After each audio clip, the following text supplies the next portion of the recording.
యేసు రక్తం మనకు నేర్పించిన పాఠం ఏంటో తెలుసా? క్షమించటం అంటే. నీ సహోదరులు నీ పట్ల పొరపాటు చేస్తే ఎన్ని మార్లు క్షమించాలి? 70 ఏళ్ళ? 7 మార్ల? 70 ఏళ్ల మార్ల మట్టుకైనా నువ్వు క్షమించు. ఈ క్షమ పాఠాన్ని సంఘాలు నేర్చుకున్నాయా?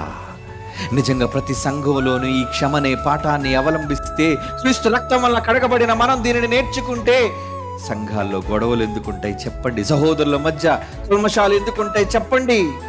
ఎవరితో నీకు విరోధం?